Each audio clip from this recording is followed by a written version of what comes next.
आदाब, नमस्कार, अस्सलाम वालेकुम नाजरीन। पल पल न्यूज के न्यूज रूम से मैं हूं आपके साथ नदीम अकरम। दोस्तों, यूं तो सुप्रीम कोर्ट पर तमाम मुद्दों पर लगातार हम लोगों की नजरें बनी हुई हैं, पर आज सुप्रीम कोर्ट में एक ऐसा मुद्दा आया जिस पर भारतीय जनता पार्टी में खलबली मच गई है। जहां भारतीय जनता पार्टी को बैन करने वाली याचिका जो है सुप्रीम कोर्ट में डाली गई है, और सुप्रीम कोर्ट में ये याचिका डाली गई है इंडियन मुस्लिम लीग द्वारा, और इंडियन मुस्लिम लीग ने पूरी तरीके से खलबली मचा करके रखी है। किस तरीके से पूरा मामला सामने आया है दोस्तों, आपको बता दें कि इंडियन मुस्लिम लीग ने सोमवार को सुप्रीम कोर्ट से धर्म से जुड़े चुनाव चिन्ह को बैन करने की मांग की है। मुस्लिम लीग ने कहा है कि हिंदुओं के देवी देवताओं का संबंध कमल के फूल से है, इसलिए इसे बैन किया जाना चाहिए। भाजपा को पॉलिटिकल पार्टियों को धार्मिक नामों और प्रतीकों से रोकने की मांग वाली याचिका में प्रतिवादी बनाए जाने की मांग की गई है। दरअसल यूपी शिया वक्फ बोर्ड के पूर्व अध्यक्ष सैयद वसीम रिजवी अब जितेंद्र नारायण सिंह त्यागी ने सुप्रीम कोर्ट में एक याचिका दायर की थी, जिसमें उन्होंने कहा था कि पार्टियों के नाम में धार्मिक शब्दों का इस्तेमाल नहीं होना चाहिए। जस्टिस एमआर शाह और सिटी रवि कुमार की बेंच के सामने मुस्लिम लीग की याचिका पर सुनवाई हुई। मुस्लिम लीग के एडवोकेट दुष्यंत दवे ने कहा कि भाजपा के अलावा 26 दलों के चुनाव चिन्ह भी धार्मिक हैं, इन्हें भी प्रतिवादी बनाना चाहिए। इसमें शिवसेना, हिंदू सेना, Hindu Mahasabha, Christian democratic front, Shiromani Akali Dal और इस्लाम पार्टी शामिल हैं। एडवोकेट दवे ने कहा कि हमने भाजपा के अलावा 26 दलों को इस मामले में प्रतिवादी बनाने के लिए एप्लीकेशन दिया है, इस पर विचार किया जाना चाहिए। उन्होंने अपनी दलील में कहा है कि हिंदू और बौद्ध दोनों ही धर्मों में कमल को धार्मिक रूप में बताया गया है।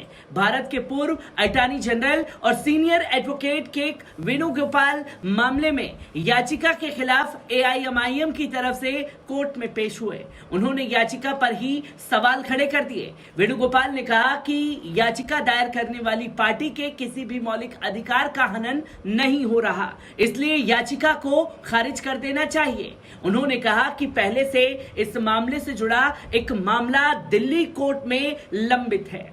सैयद वसीम रिजवी की याचिका सुप्रीम कोर्ट ने सितंबर 2022 में स्वीकार किया था। इसमें कहा गया था कि धर्म के आधार नाम पर वोट मांगना गैर कानूनी है। ऐसे में पार्टी का नाम भी धार्मिक आधार पर नहीं हो सकता। जो भी पार्टी धार्मिक प्रतीकों का इस्तेमाल अपने नाम या चुनाव चिन्ह में करती है, उसे बदलना चाहिए।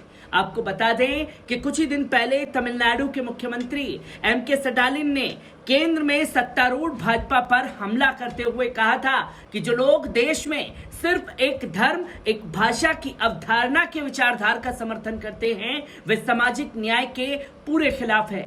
स्टालिन ने ऑनलाइन रमी पर प्रतिबंध लगाने वाले विधेयक को वापस करने को लेकर राज्यपाल आरएन रवि पर भी निशाना साधा। चेन्नई में इंडियन यूनियन मुस्लिम लीग के 75वें वर्ष समारोह को संबोधित करते हुए द्रमुक अध्यक्ष ने अपने दिवंगत पिता और पूर्व मुख्यमंत्री एम करुणानिधि के मुसलमानों के साथ सौहार्दपूर्ण संबंधों और उनके जीवन में उनकी भूमिका को याद किया।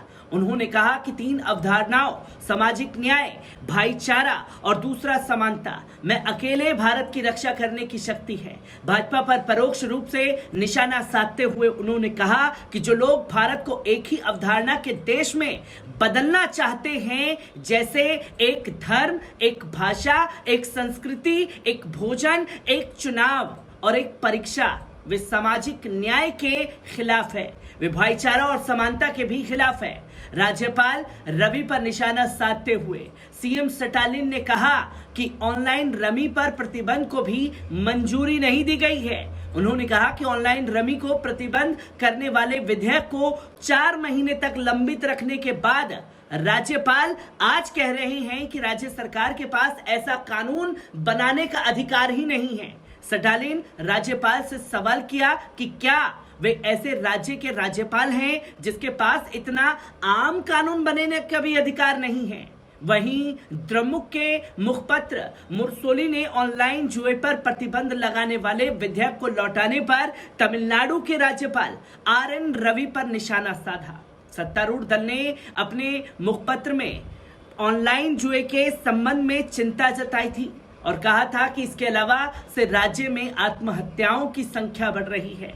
इसने कहा कि जुए के कारण राज्य में बहुत से लोग ठगे जा रहे हैं और आत्महत्याएं बढ़ रही हैं। अखबार ने पूछा कि क्या ये सब देखकर राज्य सरकार निष्क्रिय रहेगी? क्या ऑनलाइन जुए को रोकने के लिए राज्य सरकार की कोई जिम्मेदारी है या नहीं? द्रमुक के मुखपत्र में कहा गया कि राज्यपाल राज्य सरकार को अनुमति नहीं दे रहे हैं, जो राज्य में ऑनलाइन जुए के मामलों को खत्म करने के लिए अपना काम कर रही है।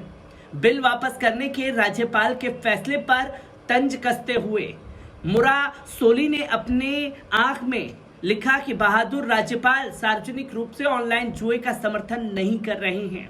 अखबार ने लिखा कि बहादुर राज्यपाल ने ये कहते हुए विधेयक वापस कर दिया कि राज्य सरकार विधेयक पारित करने में सक्षम नहीं है।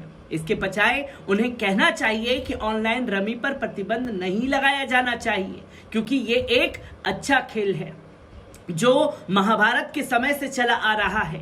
बता दें कि राज्यपाल RN रवि ने बुधवार को तमाम विधानसभा से पारित ऑनलाइन जुआ और ऑनलाइन गेम के नियम पर रोक लगाने वाले विधेयक को राज्य सरकार को वापस भेज दिया था।